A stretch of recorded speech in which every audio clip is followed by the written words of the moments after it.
नमस्कार दोस्तों, चलिए जानते हैं बिहार के हर जिले और हर क्षेत्र की 50 बड़ी और फटाफट खबरें सिर्फ 10 मिनट में। लेकिन उससे पहले आप ये वीडियो बिहार के किस जिले से देख रहे हैं हमें कमेंट में जरूर बताइए। बड़ी राहत वाली खबर सामने आई है। जिन लोगों के बैंक खातों में अब तक 10,000 रुपए की सहायता राशि नहीं पहुंची थी, उनके लिए सरकार ने नया फैसला लिया है। अब ऐसे लाभार्थियों को वैकल्पिक योजना के तहत सीधा लाभ दिया जाएगा। विभाग ने कहा है कि तकनीकी गड़बड़ी या दस्तावेजों की कमी के कारण जिनका भुगतान अटका था, उन्हें पुनः सत्यापन के बाद पैसा मिलेगा। इसके लिए विशेष अभियान चलाया जाएगा ताकि कोई भी पात्र व्यक्ति इस योजना के लाभ से वंचित न रह सके। बिहार के विकास को नई रफ्तार देने के लिए नाबार्ड ने बड़ा मास्टर प्लान तैयार किया है। इस योजना के तहत करीब 2.8 लाख करोड़ रुपए के निवेश का रोड मैप बनाया गया है। इसमें ग्रामीण इंफ्रास्ट्रक्चर, सिंचाई, कृषि और सड़क निर्माण जैसे क्षेत्रों पर फोकस किया जाएगा। सरकार का मानना है कि इस योजना से गांवों में रोजगार बढ़ेगा और किसानों की आय में भी सुधार होगा। यह योजना बिहार को आर्थिक रूप से मजबूत बनाने की दिशा में अहम कदम मानी जा रही है।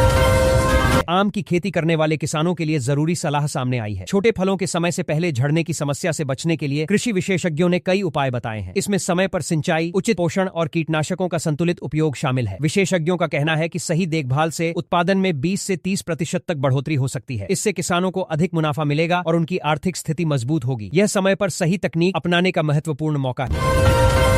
प्रधानमंत्री सूर्य घर मुफ्त बिजली योजना को देश भर में अच्छा समर्थन मिल रहा है। खासकर मरुस्थलीय जिलों में लोग तेजी से सोलर ऊर्जा अपना रहे हैं। सरकार द्वारा दी जा रही सब्सिडी और आसान प्रक्रिया के कारण लोगों की रुचि बढ़ी है। इससे बिजली बिल में कमी आएगी और पर्यावरण को भी फायदा होगा। अधिकारियों का कहना है कि आने वाले समय में इस योजना के तहत लाखों घरों को जोड़ा जाएगा, जिससे देश में स्वच्छ ऊर्जा को बढ़ावा मिलेगा। एक कंपनी ओरेकल में बड़ी छंटनी की खबर सामने आई है। बताया जा रहा है कि भारत में करीब 12 शून्य कर्मचारियों को नौकरी से निकाला गया है। कंपनी ने लागत कम करने और नई रणनीति अपनाने के तहत यह फैसला लिया है। सूत्रों के अनुसार आने वाले लगातार में लागत कम करने समय में एक और छंटनी की संभावना जताई जा रही है। इससे आईटी सेक्टर में काम कर रहे लोगों के बीच चिंता बढ़ गई है। विशेषज्ञों का कहना है कि कंपनियां अब ऑटोमेशन और एआई की ओर तेजी से बढ़ रही हैं। किसानों के लिए शानदार अवसर सामने आया है। सरकार की ओर से 10 दिन का मुफ्त मशरूम प्रशिक्षण कार्यक्रम शुरू किया जा रहा है। इस प्रशिक्षण में किसानों को आधुनिक तकनीक सिखाई जाएगी और सफल होने पर प्रमाण पत्र भी दिया जाएगा। इसके साथ ही बैंक से लोन लेने में भी मदद मिलेगी। इच्छुक किसान ऑनलाइन या नजदीकी कृषि कार्यालय में जाकर रजिस्ट्रेशन कर सकते हैं। यह योजना किसानों की आय बढ़ाने और स्वरोजगार को बढ़ावा देने के उद्देश्य से शुरू की गई।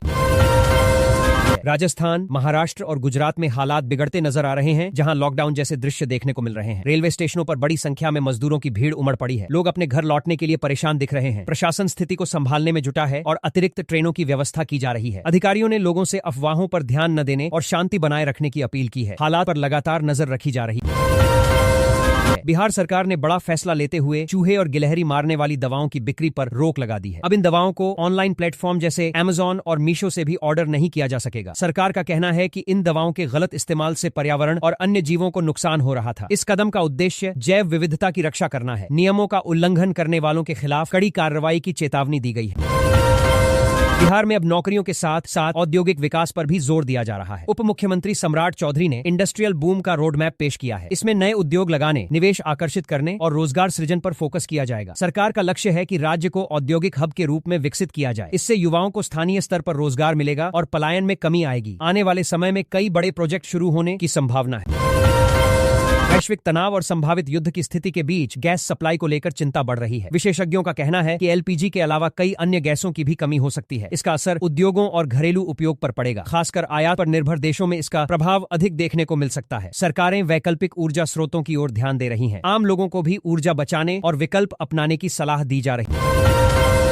पेट्रोल और डीजल की नई कीमतें आज से लागू हो गई हैं। तेल कंपनियों ने अंतर्राष्ट्रीय बाजार के आधार पर रेट में बदलाव किया है। कुछ शहरों में कीमतों में मामूली बढ़ोतरी हुई है, जबकि कुछ जगहों पर राहत भी मिली है। उपभोक्ताओं को सलाह दी गई है कि अपने शहर के ताजा रेट जरूर चेक करें। ईंधन की कीमतों का सीधा असर आम लोगों के खर्च और महंगाई पर पड़ता है, इसलिए यह बदलाव काफी महत्वपूर्ण माना जा रहा है।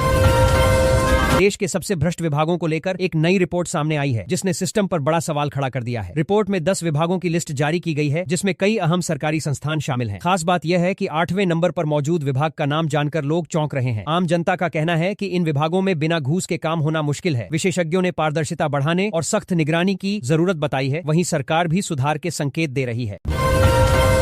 1 अप्रैल 2026 से देश भर में कई बड़े नियम लागू हो गए हैं, जिनका सीधा असर आम लोगों की जेब पर पड़ रहा है। बैंकिंग, टैक्स, गैस सिलेंडर, बीमा और डिजिटल सेवाओं से जुड़े नियमों में बदलाव किया गया है। कुछ सेवाएं महंगी हो गई हैं, जबकि कुछ में राहत भी दी गई है। सरकार का कहना है कि ये बदलाव सिस्टम को मजबूत बनाने के लिए किए गए हैं। हालांकि आम लोगों को नए नियम समझने में समय लग सकता है, इसलिए सतर्क रहना जरूरी है। डिजिटल पेमेंट करने वालों के लिए बड़ा बदलाव लागू हुआ है। 1 अप्रैल से यूपी ट्रांजैक्शन में डबल लॉक सिस्टम शुरू कर दिया गया है, जिससे पेमेंट और ज्यादा सुरक्षित हो गया है। अब पैसे भेजने से पहले एक अतिरिक्त वेरिफिकेशन प्रक्रिया पूरी करनी होगी। इसका उद्देश्य साइबर फ्रॉड और गलत ट्रांजैक्शन को रोकना है। हालांकि इससे ट्रांजैक्शन थोड़ा धीमा हो सकता है। विशेषज्ञों ने यूजर्स को सलाह दी है कि वे जल्दबाजी में पेमेंट न करें और सभी डिटेल्स चेक करें। रेलवे ने यात्रियों को बेहतर सुविधा देने के लिए 1 अप्रैल से कई नए नियम लागू कर दिए हैं। अब कंफर्म टिकट कैंसिल कराने पर नए चार्ज और नियम लागू होंगे। साथ ही यात्रियों को बोर्डिंग स्टेशन बदलने के लिए पहले से ज्यादा समय दिया गया है। रेलवे का कहना है कि इन बदलावों से यात्रियों को अधिक सुविधा और पारदर्शिता मिलेगी। सफर से पहले नए नियमों की जानकारी लेना जरूरी हो गया है, ताकि यात्रा के दौरान किसी परेशानी का सामना न करना। सोने की कीमतों में बड़ी गिरावट देखने को मिली है, जिससे बाजार में हलचल मच गई है। बताया जा रहा है कि 1 महीने के भीतर सोना इतना सस्ता हुआ है कि 17 साल का रिकॉर्ड टूट गया है। ज्वेलर्स के यहाँ खरीदारों की भीड़ बढ़ने लगी है। विशेषज्ञों का मानना है कि यह निवेश और खरीदारी का अच्छा मौका हो सकता है। हालांकि आगे कीमतों में उतार चढ़ाव जारी रह सकता है, इसलिए सोच समझकर निवेश करने की सलाह दी जा रही है। बिहार में महिला के साथ हुई शर्मनाक घटना ने सुरक्षा व्यवस्था पर सवाल खड़े कर दिए हैं। जानकारी के अनुसार कुछ आरोपियों ने महिला के साथ अभद्र व्यवहार किया और उसे प्रताड़ित किया। घटना सामने आते ही पुलिस हरकत में आई और 2 आरोपियों को गिरफ्तार कर लिया गया है। पीड़िता को सुरक्षा और न्याय दिलाने का भरोसा दिया गया है। पुलिस अधिकारियों का कहना है कि मामले की गहन जांच की जा रही है और दोषियों को सख्त सजा दिलाई जाए। एक शो द्वारा महिला के साथ अभद्र व्यवहार का मामला सामने आया है, जिसका ऑडियो वायरल होते ही हड़कंप मच गया। वायरल क्लिप में अधिकारी द्वारा अपमानजनक भाषा का इस्तेमाल किया गया है। घटना के बाद पुलिस विभाग की छवि पर सवाल उठने लगे हैं। उच्च अधिकारियों ने तुरंत मामले का संज्ञान लेते हुए जांच के आदेश दिए हैं। दोषी पाए जाने पर संबंधित शो पर कड़ी कार्रवाई की जाएगी। इस घटना ने पुलिस व्यवहार और जवाबदेही को लेकर बहस छेड़ दी। भागलपुर में आयोजित खेलो इंडिया अस्मिता महिला वॉलीबॉल टूर्नामेंट में रोमांचक मुकाबले देखने को मिले। कारमेल टीम ने शानदार प्रदर्शन करते हुए असीसी को हराया, जबकि सोनबरसा ने भागलपुर टीम को मात दी। खिलाड़ियों ने बेहतरीन खेल का प्रदर्शन किया, जिससे दर्शकों में उत्साह बना रहा। इस प्रतियोगिता का उद्देश्य महिला खिलाड़ियों को मंच देना और खेलों को बढ़ावा देना है। स्थानीय स्तर पर इस आयोजन को काफी सराहना मिली और युवा खिलाड़ियों को प्रेरणा भी। 1 अप्रैल की प्रमुख खबरों में अंतर्राष्ट्रीय और राष्ट्रीय घटनाएं चर्चा में रहीं। ईरान ने एप्पल और गूगल समेत 18 अमेरिकी कंपनियों को निशाने पर लिया है, जिससे वैश्विक तनाव बढ़ गया है। वहीं बिहार के नालंदा में भगदड़ की घटना में पुलिस ने लापरवाही स्वीकार की है। इस हादसे में कई लोग घायल हुए थे। प्रशासन ने जांच शुरू कर दी है और जिम्मेदार अधिकारियों पर कार्रवाई की बात कही जा रही है। बिहार में गेहूं खरीद का सीजन शुरू हो गया है। 1 अप्रैल से पैक्स केंद्रों पर किसानों से गेहूं की खरीद की जा रही है। सरकार ने इस बार न्यूनतम समर्थन मूल्य तय कर किसानों को बेहतर दाम देने की व्यवस्था की है। अधिकारियों के अनुसार खरीद प्रक्रिया को पारदर्शी बनाया गया है और भुगतान सीधे किसानों के खाते में किया जाएगा। इससे किसानों को समय पर पैसा मिलने की उम्मीद है और उन्हें बाजार के उतार चढ़ाव से राहत मिलेगी।